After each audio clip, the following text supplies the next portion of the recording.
Good afternoon. In this session, I will talk about money market and capital market. So first, let us look at what is money market. Money market is a market for short-term funds, right? So money market is a market for short-term fund. And what do you mean by short-term? Short-term is any period of less than 1 year. So 364 days or less than that is considered as short-term period. So in other words, we can say that any borrowing and repayment that takes place in 364 days or less, that falls under the money market definition, right? So usually, businesses need two types of finance. Okay, one finance is to meet their daily expenses, and the other finance is to meet their capital expenditure. So daily expenses like purchase of raw material or payment of wages, excise duty or electricity charges and things like that. So that is one category of finance requirement. And the other category of finance requirement to meet capital expenditure is like, purchase of machinery, installing some new equipment, such kind of things. So the first category of finance, which is needed to meet daily expenses, that is invested in the production process for a very short period of time. So the market where such short-term finance is borrowed and lent, that kind of a market is called as money market. So every institution, every business organization, let it be a financial institution, a business firm, a corporation, a government organization, a big organization, small organization, any type of organization, it has a recurring problem of liquidity management, right? Liquidity management. Why do companies usually have a problem of liquidity management? Mainly because the timing of their expenditures does not synchronize with that of the receipt. That means, see, there is a company which could be getting payment money every 3 months, whereas it has to pay salaries or pay electricity bill or pay wages every month. So see, there is lack of synchronization between the timing. So that is why even big organizations or small organizations, all of them have this problem of liquidity management. Right? So the main important function of the money market is to bridge this liquidity gap. Therefore, business and finance firms, they can overcome this mismatch of cash receipts and cash expenditures either by purchasing or selling funds in the money markets. For example,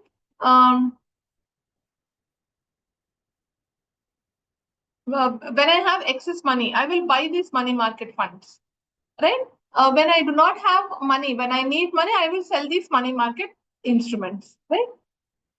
So we can say that, in simple words, we can say money market is an avenue for borrowing and lending for the short term, right? On one hand, a money market helps in shifting a large amount of money between banks. And on the other hand, it provides a means by which surplus of funds of the cash-rich corporations and other institutions can be used by banks, corporations, or any other institutions which are in need of that short-term money, right? So let us look at some of the features of the money market.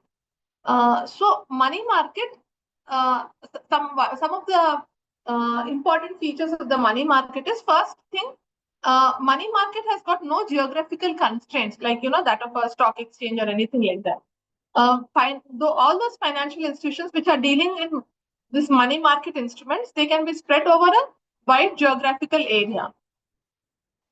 So even though there are various centers of money market such as Mumbai or Chennai, Kolkata, all these are not separate independent markets, but they're all interlinked and interrelated, right?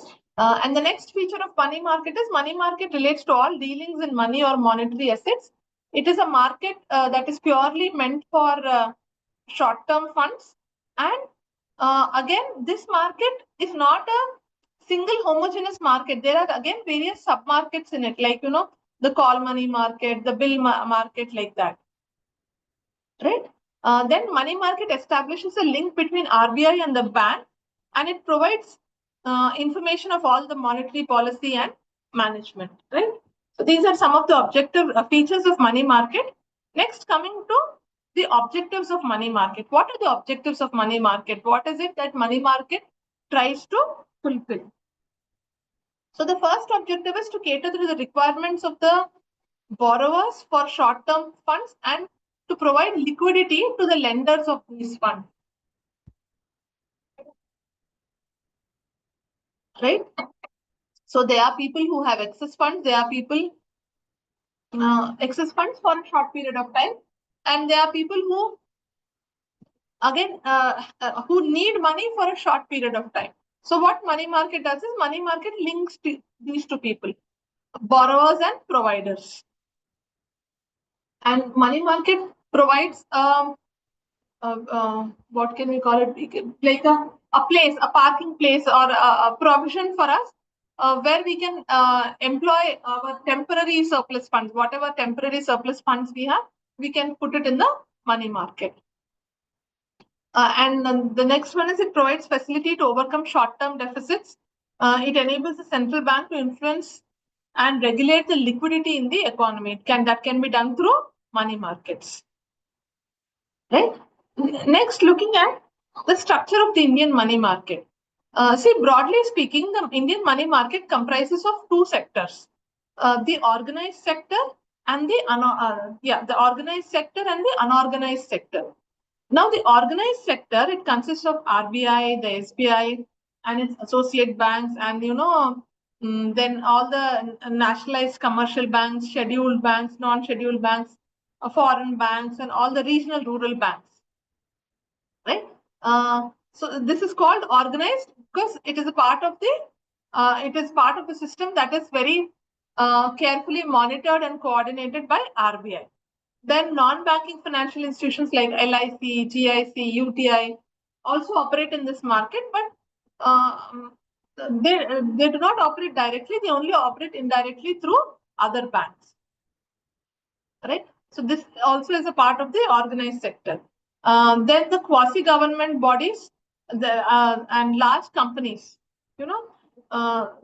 so if they have any short-term surplus funds, they make sure that they are available in the organized market through banks. Right? Then the last component of the organized money market sector is cooperative credit institutions. These institutions occupy the intermediary position between the organized and the unorganized parts of the Indian money market. So these institutions, that is the cooperative credit institutions, they have a three-tier structure, right? Three-tier structure. So at the top, there are state cooperative banks. At the local level, there are primary credit societies and urban cooperative banks. So considering the size and the method of operations and the dealings with RBI and other commercial banks, only state and central cooperative banks are included in the organized sector. But these state and central level cooperative banks actually in turn deal with primary credit societies. So that is why they are called as link between the organized and the unorganized sector. So these are the 5 different components of the organized sector. Coming to the unorganized sector. See, the unorganized sector consists of indigenous banks and the money lenders. Why is it called unorganized? It is called unorganized because it does not come under the purview of RBI or any other statutory body like that. Right? So the money lenders, the private individual money lenders, they come under the unorganized sector, right? And sometimes even indigenous banks also, sometimes they have linked with the RBI, or sometimes they're loosely connected with RBI. They also fall under the unorganized sector. Right? Next, coming to the constituents of Indian money market. So the money market is a center or is a place where short-term funds are supplied and demanded. So the main constituents of money market are the lenders, okay, who supply, and the borrowers who demand short-term credit. Okay, so supply of funds, right? So there are two main sources of supply of short-term funds in the Indian money market. What are they? The unorganized indigenous sector and the organized modern sector. Okay, unorganized and the organized. See, this unorganized sector, it consists of these number of indigenous bankers and village money lenders that you find in villages.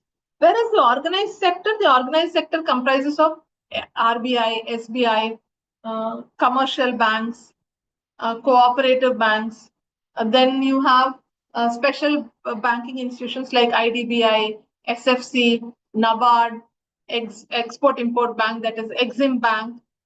They also operate in the money market, but indirectly through banks.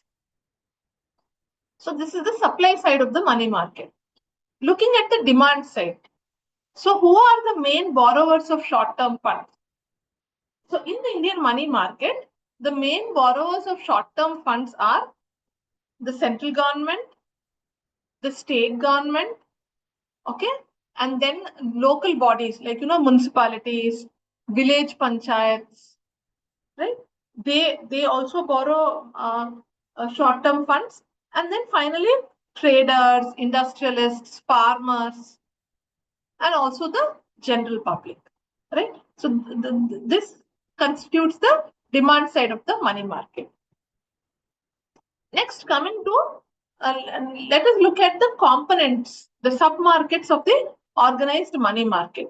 So the organized sector of the Indian money market, it can be classified into the following sub-markets. The first one is the call money market, right? Call money market. Let us see what call money market is. Call money market is in fact one of the most important component of the organized money market. So it deals in call loans or call money that is granted for 1 day. Okay, it is granted for 1 day.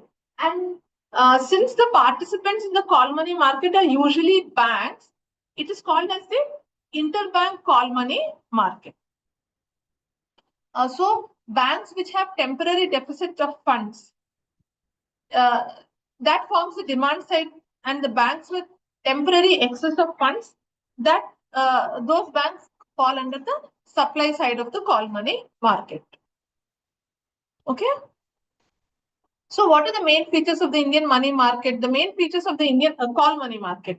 The main features of the Indian call money market are: call money market provides the institutional arrangement for making the temporary surplus of some banks available to other banks which has temporary shortage of funds, right?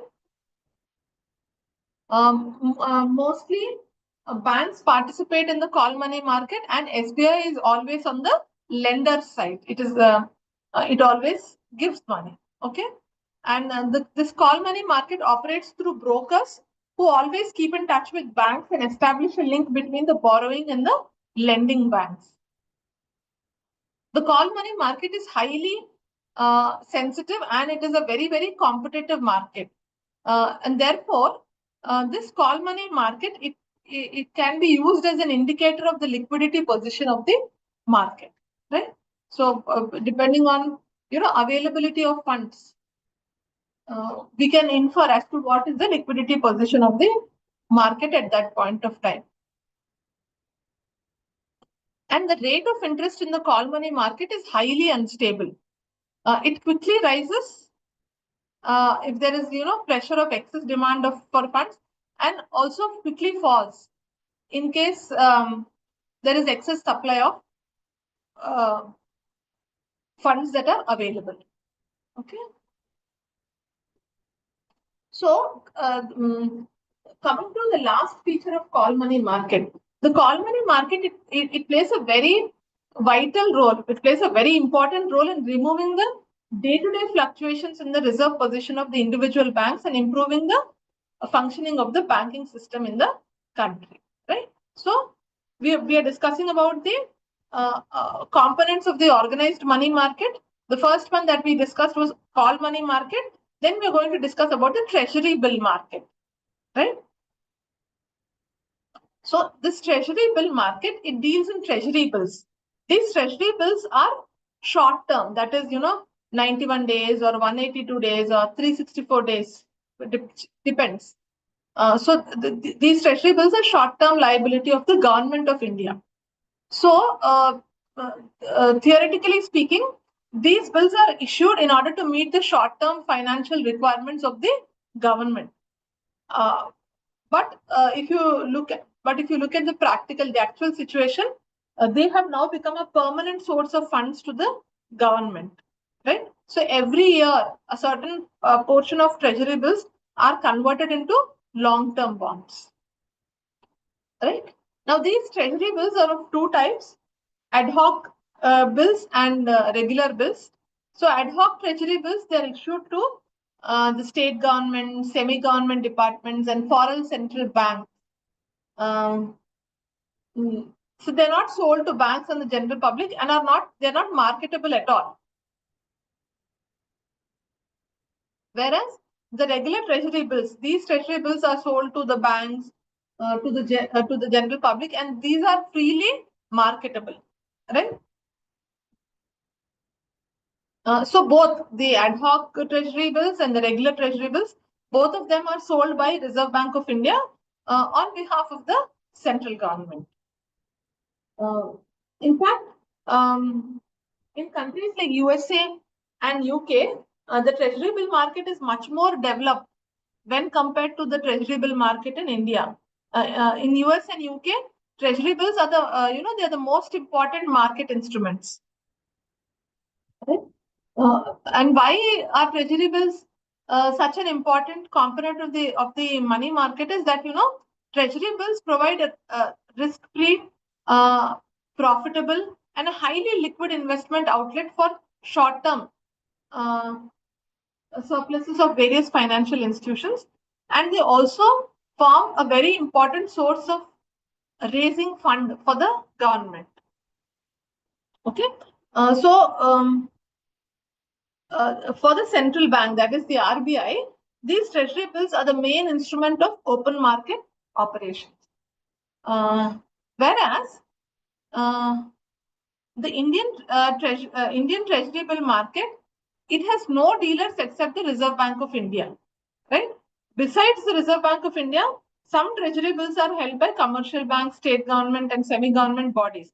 But these treasury bills are not popular with non-banking financial institutions, corporations, or individuals, mainly because of the absence of a well-developed treasury bill market. Right? So the second component was the treasury bill market. The third component is the commercial bill market. Right? Commercial bill market. So the commercial bill market, it deals in commercial bills which are issued by firms, companies that are engaged in any kind of business. So these bills usually are of 3 months maturity, right? What exactly is a commercial bill?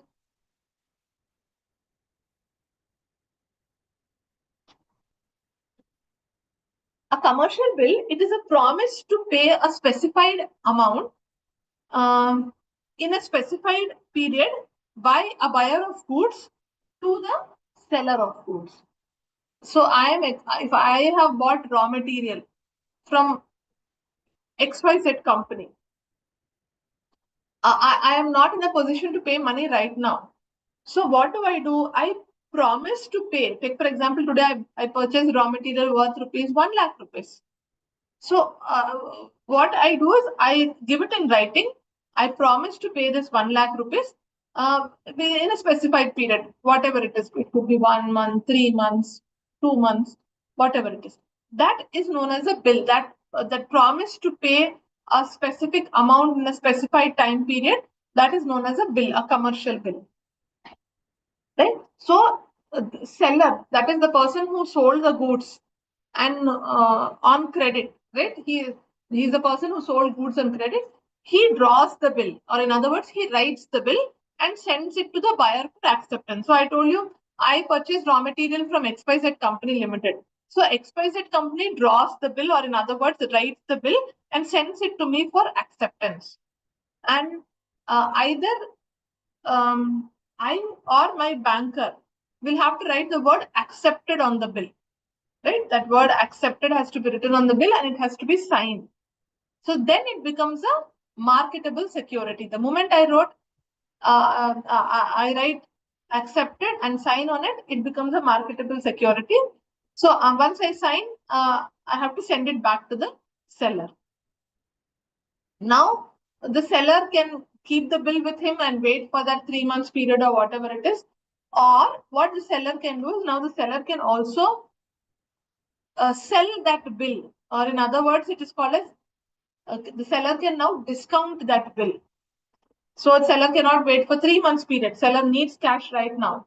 Whereas I have written that I will pay it only after 3 months. So what seller can do is seller can discount the bill. That means he can go and give the bill to his bank and take cash from that. And in times of financial crisis, what the bank can do is the bank can now sell the bills to other banks, or it can get them rediscounted from the RBI. Right? Again, just like your treasury bill market, even the commercial bill market in India is also underdeveloped when compared to many other advanced countries. So, there in UK and all, they have acceptance houses or discount houses. So they are specialized institutions called acceptance houses or discount houses that specifically deal with acceptance and discounting business, which we don't have it here in India. Right?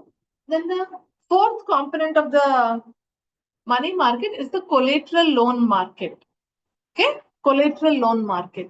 So this collateral loan market, it deals with collateral loans. That is loans that are backed by security. So in the Indian collateral loan market, commercial banks provide short-term loans against these short-term loans can be provided against government security, shares, debentures. Any of this can be taken as collateral, right? So that is collateral loan market. The last component is certificate of deposit and commercial papers market. Certificate of deposit and commercial paper market. So these markets, that is certificate of deposit and commercial paper markets, these markets deal with certificates of deposit and commercial papers. These two instruments were introduced in India in 1989 by RBI. Why were these two instruments introduced? In order to widen the range of money market instruments and give investors more flexibility, greater flexibility, in order to greater flexibility in terms of using of their short-term surplus funds. Right? So these are the various components of the money market. Next, let us look at the important participants in the money market. Right? Yes, we all know that money market is nothing but a place where large number of borrowers and lenders constitute the money market. Apart from that, some of the important players of the money market are, the first one is central government. Okay, central government. So central government is a borrower of the money market through the issue of treasury bills. Right? So these treasury bills are issued by through the RBI. The treasury bills represent zero risk instruments, right? They represent zero risk instruments. They are issued with a tenure of 91 days or 182 days or 364 days. So due to its risk-free nature, banks, corporates, and many other such institutions, they buy the treasury bills and lend to the government as a part of the short-term borrowing program. Right? That is one of the most central government. That is one of the most important player of the Indian money market. Okay.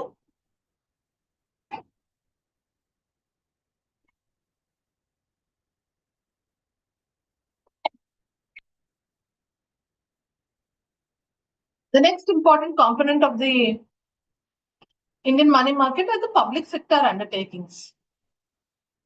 See, many government companies, they have their shares listed on stock exchanges.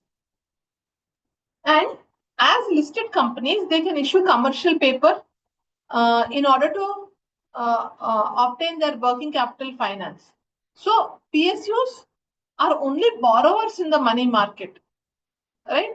Very rarely do they lend their surplus because they have a very bureaucratic mindset.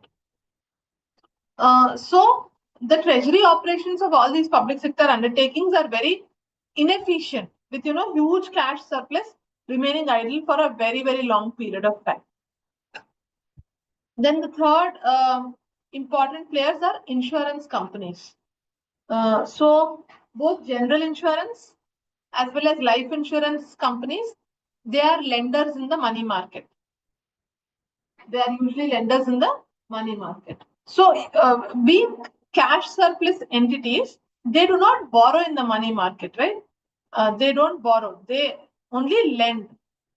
And since CBLO has been introduced, CBLO is collateral borrowing and lending obligation. Since CBLO has been introduced, these general and life insurance companies have become big time investors in the money market. So in between the capital market instruments and money market instruments, insurance companies invest more in capital market instruments. But to a certain extent, to a limited extent, they also invest in the money market, but mostly it is in the capital market. Okay. Next one is mutual funds. So these mutual funds, they offer variety of schemes for the different investment objectives of the public. So they have schemes called as the money market mutual fund schemes or the liquid schemes. So these schemes have the investment objective of investing in money market instruments only. And why do investors invest in these schemes? These schemes ensure very high flexibility and they can be encashed at a very whenever the investor wants. And the encashment is also very, very simple and easy, right? So therefore, mutual funds invest the that corpus money of such schemes only in the money market. They do not borrow, but they only lend or invest in the money market. Okay.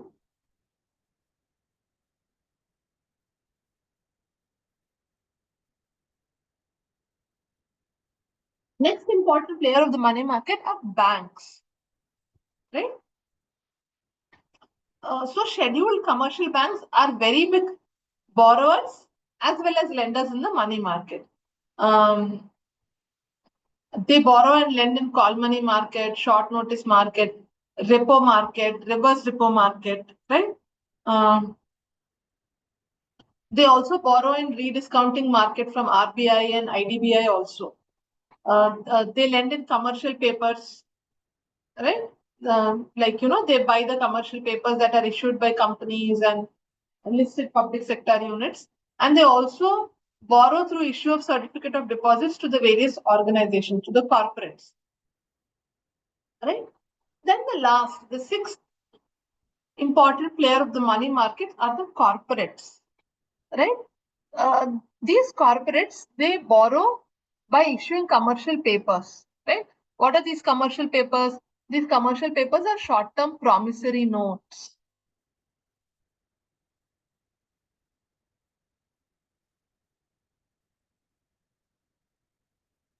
These commercial papers are short-term promissory notes. They are issued by listed companies after obtaining all the necessary credit rating for the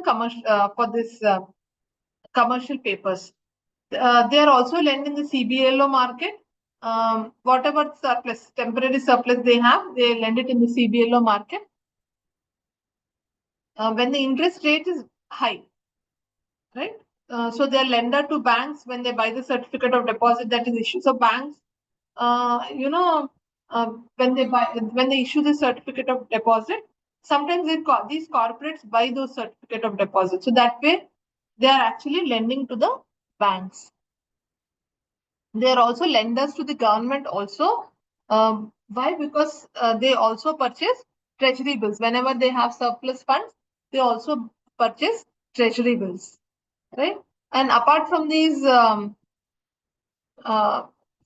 big banks, you also have small players like NBFCs. Um, they also invest and borrow in the CBLO market to a small extent, not to a great extent, but to a small extent.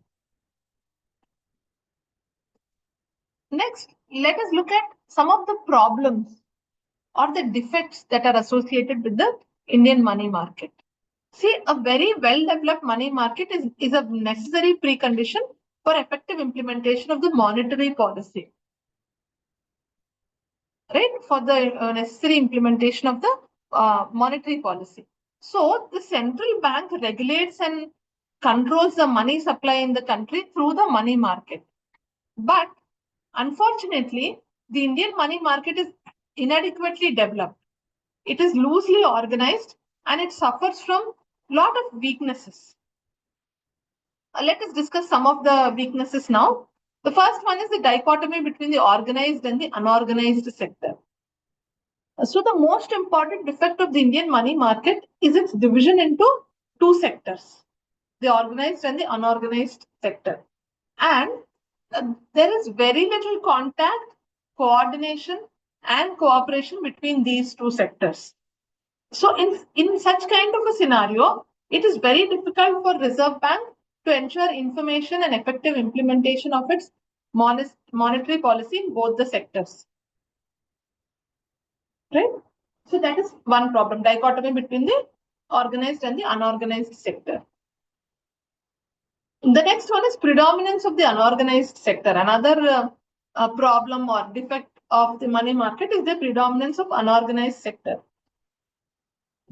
So another important defect of the Indian money market is its predominance of the unorganized sector. So these indigenous bankers, they occupy a very significant position in the money lending business, especially in rural areas. So there is in such in unorganized sector, there is no clear-cut distinction that is made between short-term and long-term, and between the purpose of the loan. Whatever is the purpose of the loan, they are not bothered with that. So these indigenous bankers, they constitute a large portion of the money market, and they remain outside the control of. They remain outside the unorganized sector. So in other words, they are beyond the control of RBI. Right? RBI has no control. So because of the widespread prevalence of these indigenous bankers, we can say that RBI's control on the money market is seriously restricted. Right? Then the third effect associated with the money market is wasteful competition. Okay, wasteful competition. So unnecessary competition exists not only between the organized and the unorganized sector, but also among the members of the respective sector. So there is competition between members of organized sector, and there is competition between members of the unorganized sector also. So the relation between the various segments of the money market is not cordial. They are very loosely connected with one another, and they usually follow these separatist tendencies. For example, even today in India, SBI and other commercial banks, they look at each other as rivals, right? And similarly, competition also exists between Indian commercial banks and foreign banks, right? All this is not needed. See, if all the banks in India can come together and cater to different sections of the society, the time and the resources and the effort spent in competition can be channelized towards something more productive. Right? Then the next effect of the Indian money market is absence of a nationwide money market section. So the Indian money market has not been organized into a single integrated pan-India market, right? It is divided into small segments that mostly caters to the local financial needs. For example, there is very little contact between the money markets in bigger cities like Mumbai, Chennai, Kolkata, or even for that matter, even those in smaller towns also. So all of them work in silos. They're not connected with one another. There is no coordination at all between these. Right? The next one is inadequate banking facilities. Right? See, this Indian money market is inadequate in order to meet the financial needs of the economy. Right? Although since nationalization, there has been rapid expansion of bank branches in every nook and corner of the country. But even today, vast rural areas exist without banking facilities. So when you compare to the size and population of the country, the banking institutions are still not enough. So they still have to stretch themselves, expand themselves. That is one defect. Next, coming to shortage of capital. Okay, so Indian money market, it generally suffers from shortage of capital funds. The availability of capital in the money market is insufficient in order to meet the needs of industry and trade in the country. So the main reason for the shortage of capital are a low saving capacity of the people, inadequate banking facilities, especially in the rural areas. And apart from all this, another important problem is undeveloped banking habits among the people. So there are still many people in rural India today who do not rely on the organized financial sector. So if they have some surplus money, instead of saving it or investing in it in the bank, they would rather prefer it to give it to an indigenous money lender. So they find that to be more reliable and more profitable than any other commercial scheduled bank. Right? Then another problem is seasonal shortage of funds. So a major drawback of the Indian money market is seasonal shortage of credit. And during this time, because of there is seasonal shortage of credit, the interest rates peak to a very high level. So usually the busy months are from November to June, right? Where there is a lot of demand for credit and for carrying on the harvesting and marketing operations in agriculture. So interest rates rise during this period. And on the contrary, from July to October, the demand for credit decreases. Similarly, rate of interest also decreases. Right? The next one is diversity of interest rates. Another major defect of the Indian money market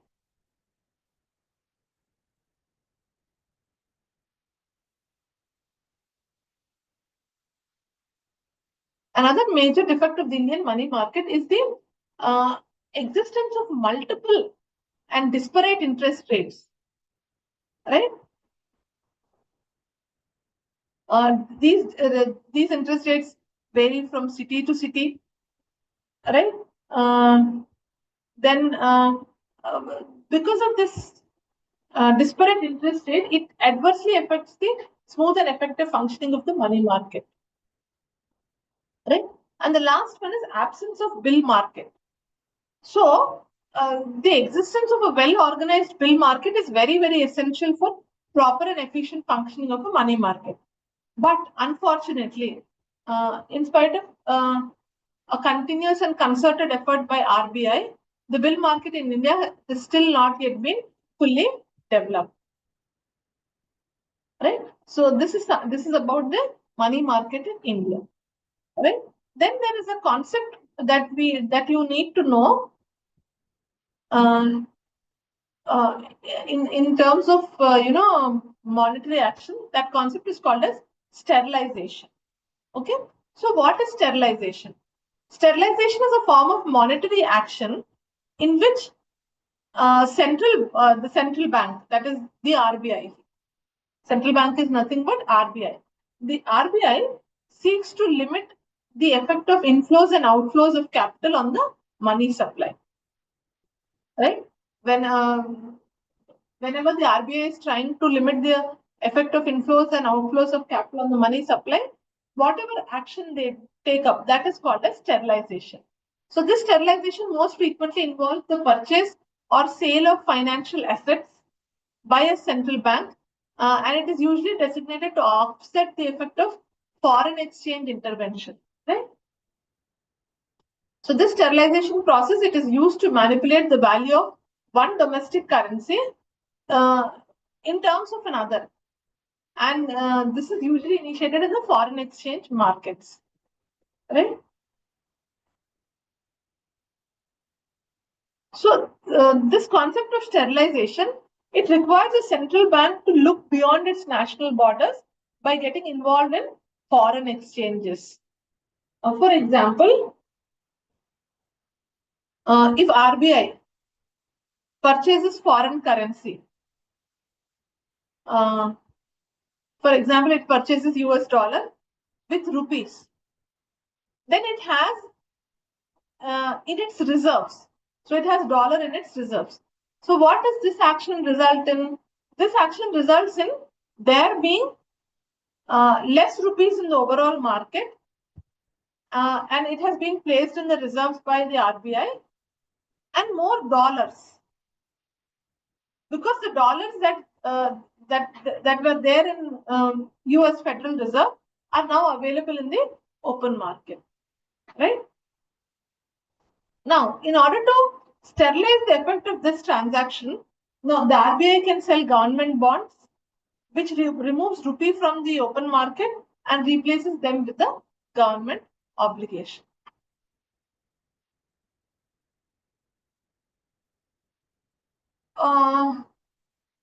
But there is a problem with sterilization, this concept of sterilization. So theoretically speaking, sterilization, just as what I described just now, it should counteract the negative effects of capital inflows. However, in practice, in reality, that is not always the case. The central bank or the RBI, it can intervene in the foreign exchange markets in order to prevent capital appreciation by selling its own currency in exchange for foreign currency denominated assets. What this action would do is, it would build up foreign reserves. It would build up foreign reserves in our national exchequer, right? And because the central bank or the RBI releases more of its currency into circulation, the money supply also expands. Right? Now, the money that is spent buying foreign assets, that usually goes to other countries. But it soon finds its way back into the domestic economy as a payment for exports. Right? When we are exporting something, we take payments, right? So whatever money that we spend on buying this foreign assets, though we think that it goes out initially, but soon it will come back as payment for our exports. So the expansion of the money supply, it can cause inflation, which can reduce or which can erode a country's export competitiveness just as much as capital appreciation would. Right? So either way, we are facing the same problem.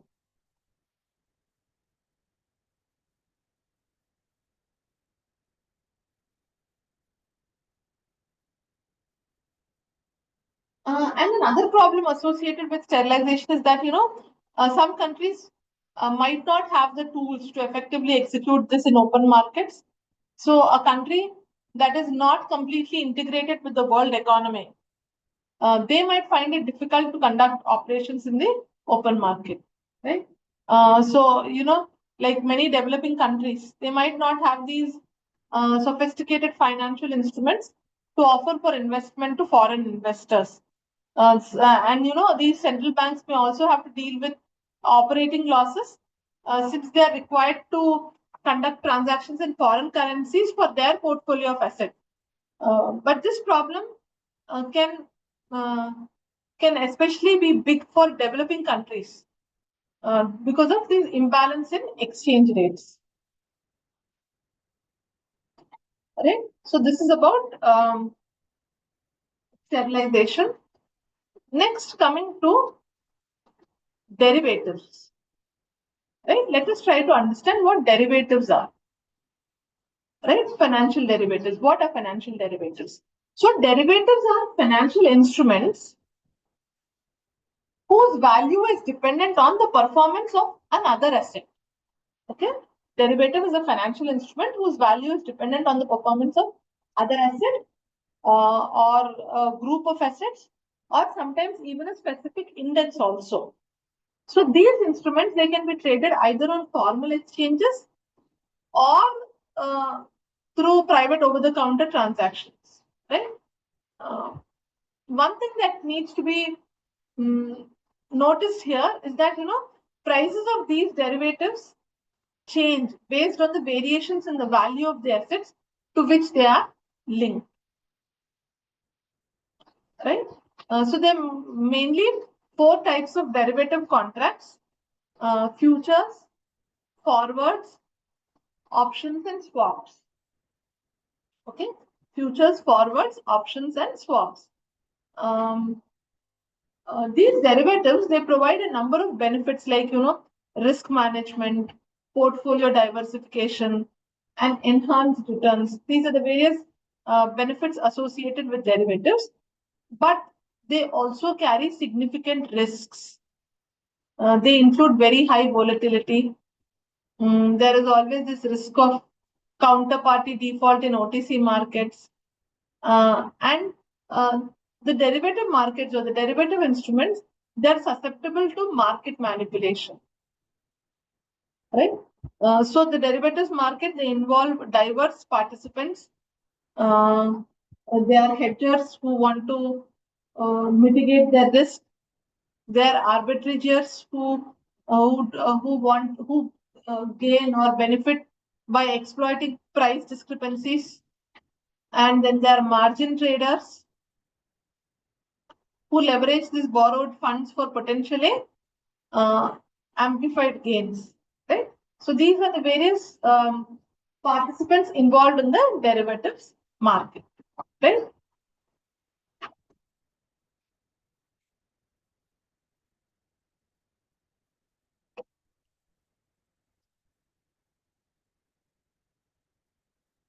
So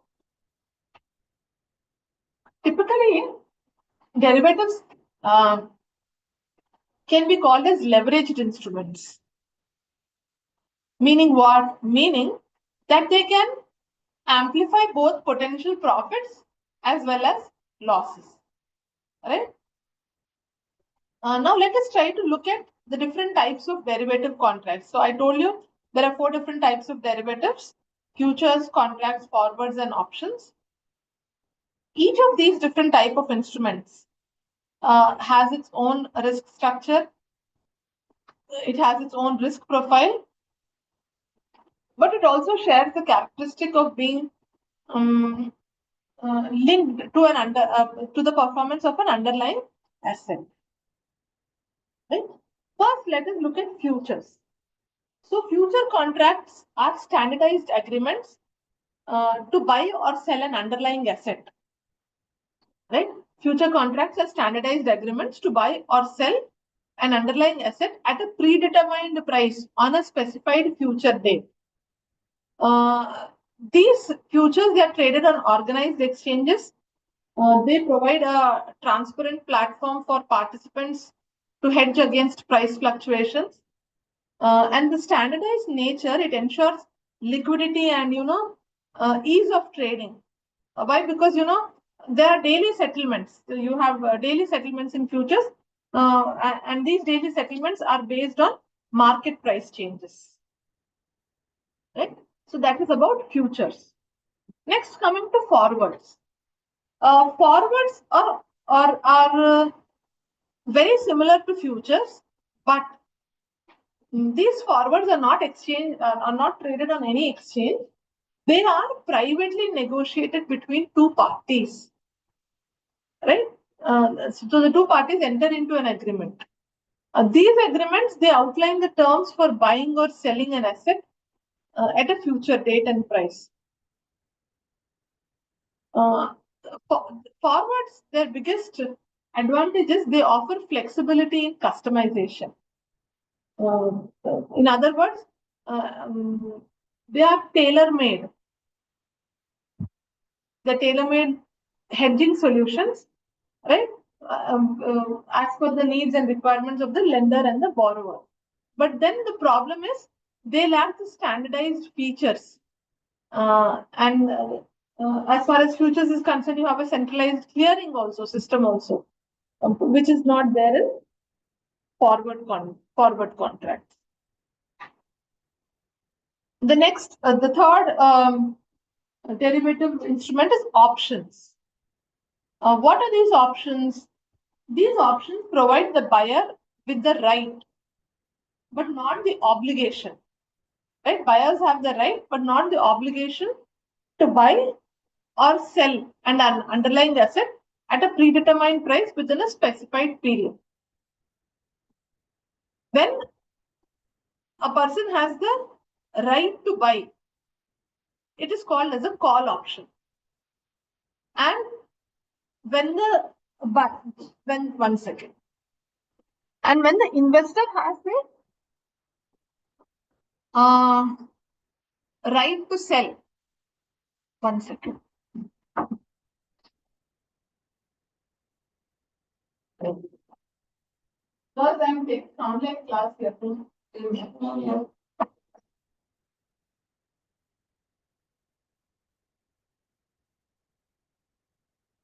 Okay. So, when the option holder has the right to buy, it is called as a call option. Whereas, when the option holder has the right to sell, it is called as a put option. Right? A call option and a put option. So what traders have to do is traders have to pay a premium for this right, whether the right to buy or the right to sell. And the biggest advantage with options is that options offer strategic flexibility. They allow the investors to hedge or generate income.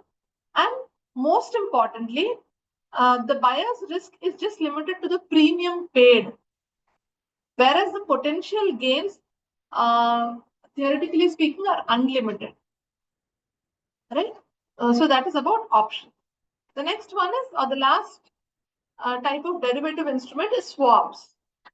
So as the name indicates, swaps involve the exchange of cash flows or any other financial instruments between two parties over a specific period. So the common types of swaps are interest rate swaps and currency swaps.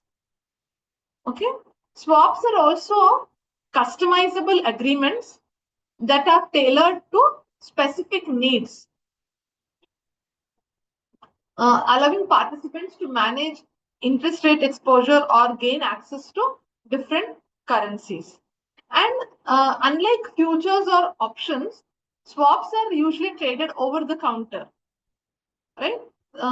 Their advantages, they provide flexibility, but the disadvantage is they require a very careful consideration of the counterparty risk, right?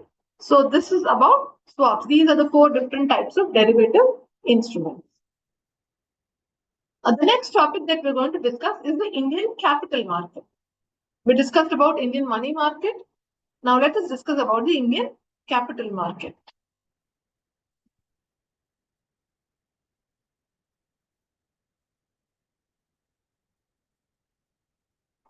So I told you money markets, are those markets which cater to a short-term period, any period of 364 or less than 364 days, right? So, so in contrast, what are capital markets? Capital markets are relatively long-term markets and that cater to a period of more than 1 year, 365 days or more than that, right? These capital markets, they are looked at as an indicator of the inherent strength of the economy, right?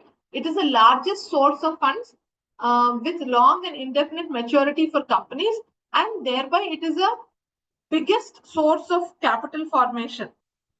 It is the biggest source of capital formation in the country.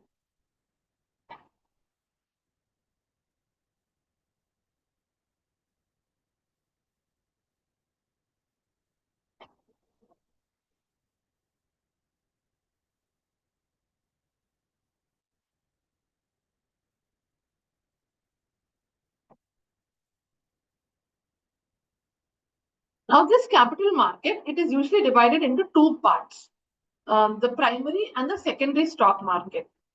Let us try to understand what is the primary market. So primary market is a market where new securities are bought and sold for the first time. So the new issue, it is also called as the new issue market or the IPO market. So in other words, the first public offering of equity shares or convertible securities by a company, which is followed by the listing of a company's shares on a stock exchange, is known as an initial public offering. Right? The primary market also includes issue of further capital by companies whose shares are already listed on the stock exchanges. So there are different types of intermediaries operating in the capital market, and they play a very crucial role in development of the capital market by providing a number of services. So these intermediaries are like merchant bankers, brokers, bankers to issues, debenture trustees, portfolio managers, registrars to issues, then share transfer agents. All of them are regulated by SEBI. These are the various intermediaries in the capital market, and all of them are regulated by SEBI. Coming to the secondary market. What is the secondary market? So a secondary market is one in which an investor purchases a security from another investor. And not from the issuer, not from the company. So we can see that secondary markets are the stock exchanges and the over the counter markets. So when the securities are traded from that first holder to the other, now these issues they trade in secondary market. So if I am buying shares of Infosys, if I am buying from them from Infosys company is directly issuing 10 shares to me, then that falls under primary market. But when I am buying 10 shares of Infosys, but not from Infosys, but I'm buying it from any other X, Y, or Z, then that is called as a secondary market. Let us try to understand some differences between the primary and the secondary market. So the first one is nature of securities. See, the primary the first difference is under the nature of securities. The primary market, they deal with new securities. That is, securities which were previously unavailable and are therefore offered to the investing public for the first time. The stock market, on the other hand, is a market for old securities. That is, securities which have been already issued and have been granted stock exchange quotation. So these stock exchanges, they provide a regular and continuous market for buying and selling of securities. See, it is existence of secondary market is very, very important because it is the secondary market which ensures liquidity to the investors, and because of the availability of investors only, general public comes forward and buys shares. Right? Next one is nature of financing.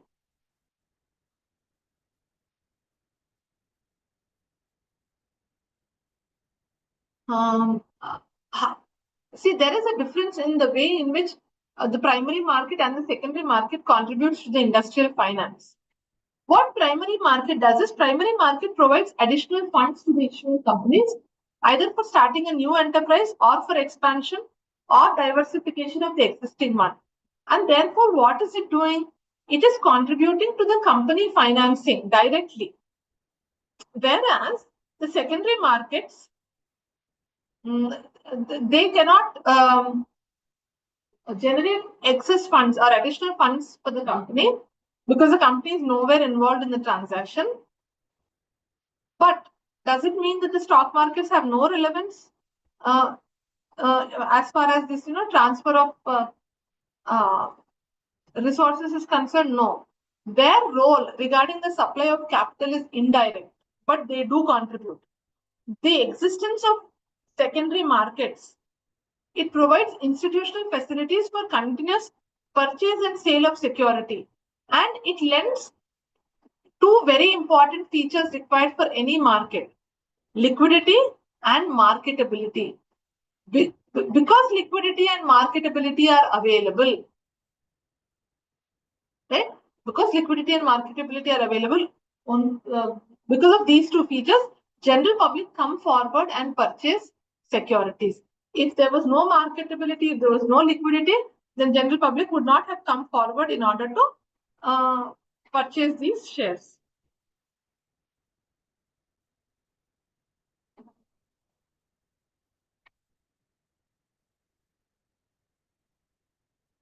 Let's come into organizational differences. See, these stock exchanges, they have a physical existence, and they are usually located in a particular geographical area. Whereas the primary market, it is not rooted in any particular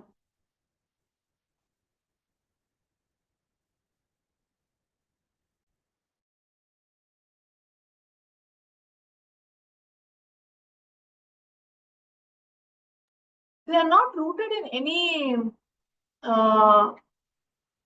specific area as such.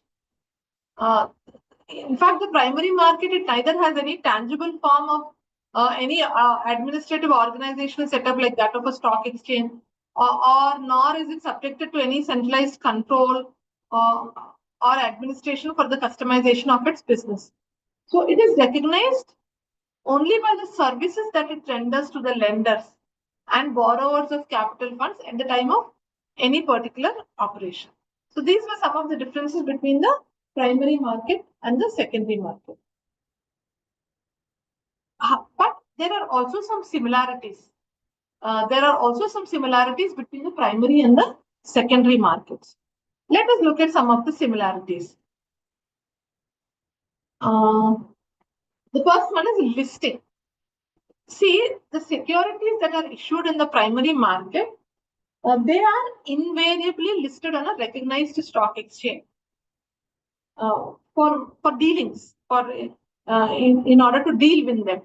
So the practice of listing new issues on the stock market is of immense benefit to all the potential investors who can be sure, that they receive an allotment of new issues, they will subsequently be able to dispose them off any time. So if shares are issued to me, but I cannot dispose them off, it is of no use to me. Right? So that is the similarity. The next one is control. As far as this control aspect is concerned, see, the stock exchange, it exercises considerable control over the organization of new issues. So in terms of regulatory framework that is related to dealing with securities, the new issue of securities, which seeks stock quotation or listing, or they have to comply with statutory rules as well as regulations that are framed by the stock exchanges with the object of ensuring fair dealings in them. So, if the new issues do not conform to the prescribed stipulations, the stock exchanges would refuse listing of those particular shares. So, even the primary market, though it does not come under any centralized control, but if it wants to be listed at stock exchanges, then it has to follow certain established systems and procedures.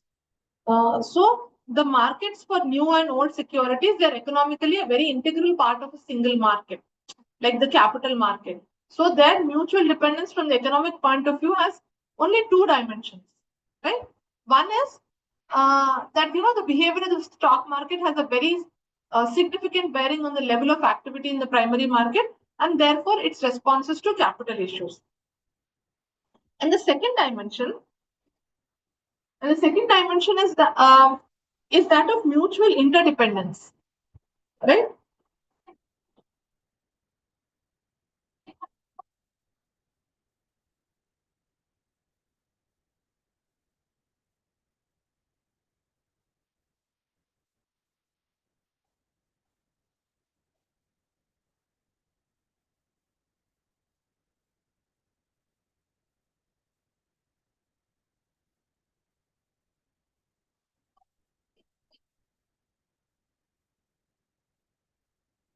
Okay. Next,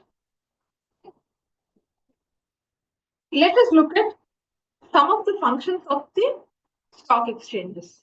So, what exactly is stock exchange? A stock exchange is a marketplace where investors buy and sell securities. So, some of their functions include liquidity. So, the first function is liquidity and marketability of securities. See, the basic function of the stock market is the creation of a continuous market for securities, enabling them to be liquidated, where investors can convert their securities into cash at any time during the market timings and at the prevailing market price. It also provides investors the opportunity to change their portfolio as and when they want to change, and they can sell at any time. They can sell one security and purchase another security. So, stock exchanges give investors a lot of marketability, right? So that is the function of stock exchange. The next one is fair price determination. See, stock exchanges create such kind of a market which is a perfectly competitive market because there are large number of buyers and large number of sellers. So because of this nearly perfect information, active bidding takes place from both the sides. So this ensures that the fair price is determined by demand and supply forces. The next function of the stock exchange is that it is a source for long-term funds. So corporates, governments, public bodies, all of them raise funds through the equity market. These securities, they are negotiable and they are transferable. They are traded, they change hands from one investor to the other without affecting the long-term availability of funds to the issuing companies. So that is one function of these stock exchanges. And the next function is these stock exchanges help in capital formation. See, there is a link, there is a nexus between the savings and the investments of the community. The savings of any community, if they are mobilized and channeled by stock exchanges for investment into those sectors and units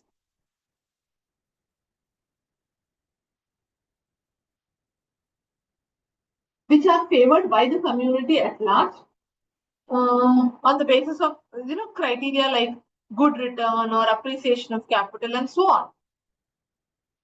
So it is the preference of investors for individual units as well as industry groups which is reflected in the price of that particular share.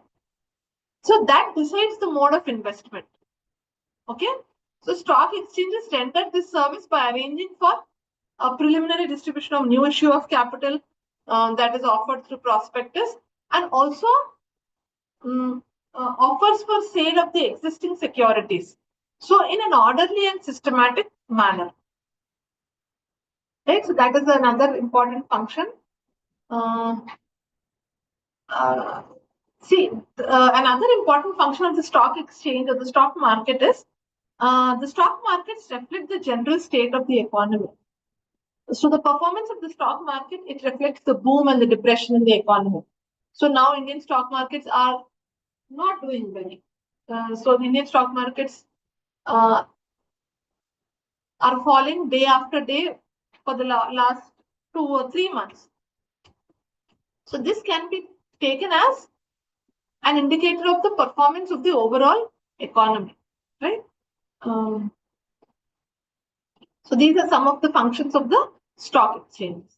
Then there are some basics of the stock market that you need to know. And the first one is the stock market index, right? The first very important aspect that you need to know is the stock market index. So what is a stock market index? Stock market is a representative of the entire stock market. So Sensex. Sensex is the stock market index of Bombay Stock Exchange.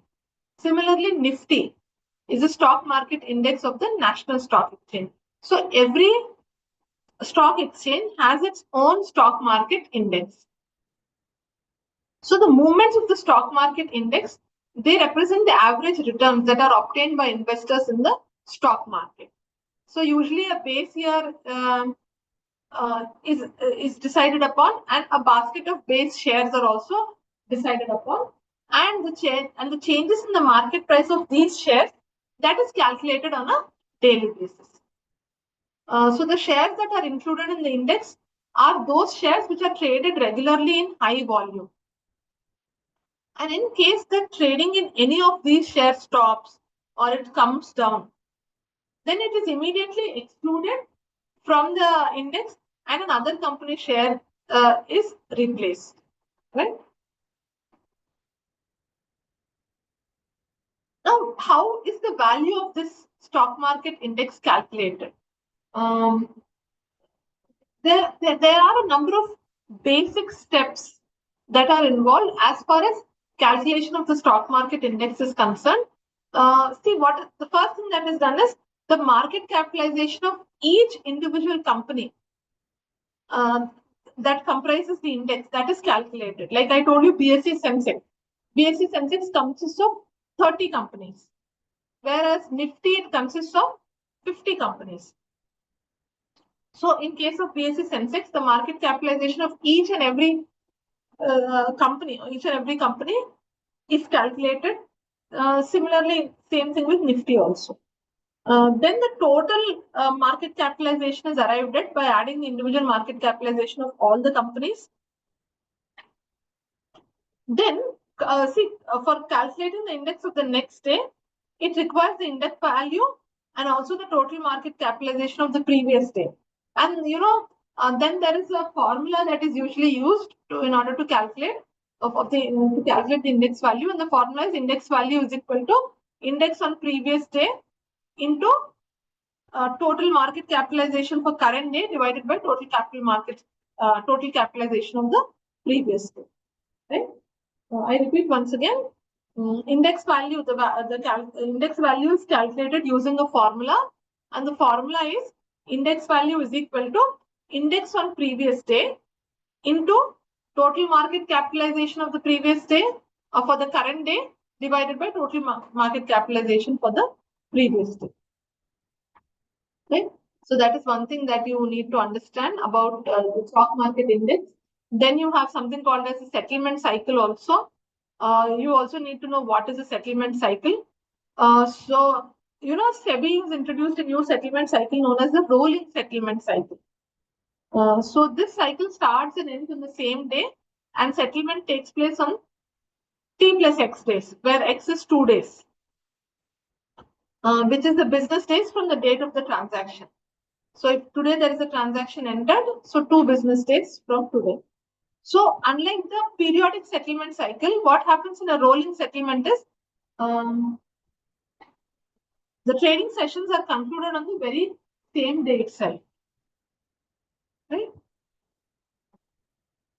And the advantage associated with these rolling settlement is in the rolling settlement, payments are quicker, much faster than in the earlier weekly settlements. So investors benefit from increased liquidity, and from an investor's point of view, rolling settlement, it reduces delays. Okay, it reduces the tendency for price trends to get exaggerated. Therefore, investors not only get a better price, but they can also act at their leisure, right? So that is about settlement. Um, then there are different types of instruments that are available in the capital market: equity shares, preference shares, debentures, bonds, ADRs, GDRs, derivatives. All are the different types of instruments that can be traded in the capital market. Mm. Equity shares and derivatives are what we most commonly see, um, much more than other types of shares. And when you compare equity shares and preference shares, also equity shareholders um, have certain rights, like um, uh, um, they have voting rights, right? So that is one basic advantage or right that equity shareholders have, right? So this is about the capital markets in India. Okay. So with this, I would like to end this session on money markets and capital markets. The remaining after this, that is tomorrow's class, we would discuss about functioning of stock exchanges and then regulation of financial markets. So in tomorrow's, initially we would talk about regulation of money markets. So tomorrow's class, the two topics that would be covered would be functioning of stock exchange and regulation of money markets, right? So with this, I would like to end this session. So see you again tomorrow at 3:30. Sorry, 3 o'clock.